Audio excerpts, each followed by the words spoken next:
আসসালামু আলাইকুম প্রিয় দর্শক, কেমন আছেন সবাই? আশা করি সবাই ভালো আছেন। প্রিয় দর্শক, আজকে জানিয়ে দিব পেঁয়াজ, রসুন, আলু, আদার পাইকারি বাজার দর। প্রিয় দর্শক, বর্তমানে আমরা আছি ঢাকা শ্যামবাজার। আজকে জানিয়ে দিব বাজার মূল্য তালিকা, এবং আমরা শ্যামবাজার সহ আমরা রাজবাড়ী এবং কি পাবনার বাজার দরও জানিয়ে দিব। প্রিয় দর্শক, বর্তমানে যে আমরা জানি যে বর্তমানে যে বর্ষার মৌসুম চলতেছে, এই টাইমে পেঁয়াজের দাম কিছুটা বাড়তি থাকে। যেমন আমরা সবসময় দেখতেছি পেঁয়াজ 1200 থেকে 1400 টাকা করে ছিল, এখন বর্তমানে 1500 থেকে 1700 টাকা। তবে 200 টাকা বাড়ার সম্ভাবনা আছে। এবং রাজবাড়িতে চলতেছে 1500 থেকে 1700 টাকা, কিছু জায়গায় মান বেঁধে 50 টাকা বেশি বিক্রি হচ্ছে। তবে রাজবাড়ির চেয়েও আমাদের পাবনাতে কিছুটা দাম সবসময় কম থাকে, কারণ পেঁয়াজের মান, গুণগত মান সব দিক দিয়ে এগিয়ে থাকে বেশিরভাগ সময় রাজবাড়ি। তো প্রিয় দর্শক,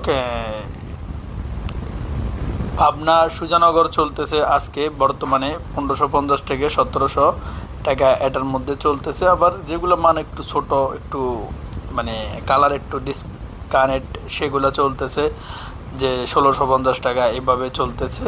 আর প্রিয় দর্শক, আমরা যদি আলুর দামটা আপনাদেরকে জানিয়ে দিই, বর্তমানে আলুর দাম চলতেছে যে 18 থেকে 22 টাকা, এবং গুণগত মানের উপর দিয়ে নির্ভরশীল করে 2-1 টাকা এদিক সেদিক হতে পারে।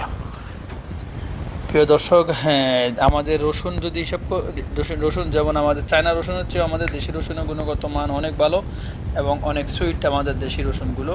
তবে যে আমরা চাই যে আমাদের দেশি আইটেমগুলো আমরা সবসময় ব্যবহার করি। প্রিয় দর্শক, কৃষকের একটাই আবেদন, কৃষক সবসময় চায় যে যেন অন্ততপক্ষে সার, কীটনাশক এগুলোর দাম যেন কম থাকে। এগুলোর দাম কম থাকলে কৃষকের যে কৃষক কৃষকের জায়গা থেকে কৃষক অনেকটাই আনন্দিত হয়ে থাকেন, এবং কৃষক চায় যে সবসময় সার, কীটনাশক এগুলোর দাম যেন কম থাকে।